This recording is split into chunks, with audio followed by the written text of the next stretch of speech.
തദ്ദേശ സ്ഥാപനങ്ങളുടെ വാർഡ് വിഭജനത്തിൽ സംസ്ഥാന സർക്കാരിന് തിരിച്ചടി. 8 നഗരസഭകളുടെയും 1 ഗ്രാമപഞ്ചായത്തിന്റെയും വാർഡ് വിഭജനം ഹൈക്കോടതി റദ്ദാക്കി.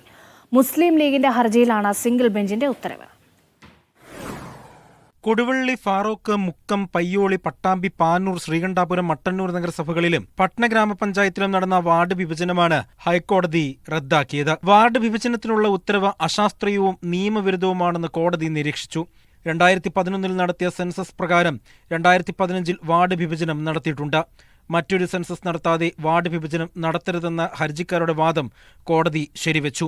മുസ്ലിം ലീഗ് നൽകിയ ഹർജിയിലാണ് ജസ്റ്റിസ് മുഹമ്മദ് നിയാസ് അധ്യക്ഷനായ സിംഗിൾ ബെഞ്ചിന്റെ ഉത്തരവ്. ലീഗ് ആരോപണം കോടതി ശരിവച്ചുവെന്നും നിയമ നടപടികളുമായി മുന്നോട്ടു പോകുമെന്നും PMA സലാമും പ്രതികരിച്ചു. ഭരണത്തിന്റെ ശക്തി ഉപയോഗിച്ച് സർക്കാർ നിയമവിരുദ്ധ പ്രവർത്തനം നടത്തുകയാണെന്ന് രമേശ് ചെന്നിത്തല ആരോപിച്ചു. അപ്പോൾ രാഷ്ട്രീയ താല്പര്യം ഉപയോഗിച്ചുകൊണ്ട് ഭരണത്തിന്റെ ശക്തി ഉപയോഗിച്ചുകൊണ്ട് പാർട്ടി താല്പര്യം സംരക്ഷിക്കാൻ വേണ്ടി വാർഡുകൾ വിഭജിക്കുന്ന നടപടി തെറ്റാണ്. വാർഡ് വിഭജനം സുതാര്യമായാണ് നടത്തുന്നതെന്നും രമേശ് ചെന്നിത്തല കോടതി ഉത്തരവ് വായിക്കണമെന്നും മന്ത്രി MP രാജേഷ്. എക്കാലത്തും സ്വീകരിക്കുന്ന നടപടിക്രമമാണ് ഇപ്പോഴും സ്വീകരിച്ചിട്ടുള്ളത്. ആ നടപടിക്രമം പൂർത്തിയായിട്ടില്ല, നടന്നുകൊണ്ടിരിക്കുന്നതേ ഉള്ളൂ. അപ്പോൾ തന്നെ പരാതി ഉന്നയിച്ചാൽ എന്താ, അതിനെങ്ങനെ എന്ത് ന്യായീകരണമാണുള്ളത്? അതിനിടെ കോഴിക്കോട് ജില്ലയിലെ വാർഡ് വിഭജനം അശാസ്ത്രീയമാണെന്ന് ആരോപിച്ച് ജില്ലാ കളക്ടറുമായി UDF നേതാക്കൾ ചർച്ച നടത്തി. വിവിധ ബ്യൂറോകൾക്കൊപ്പം മീഡിയ 1 കൊച്ചി.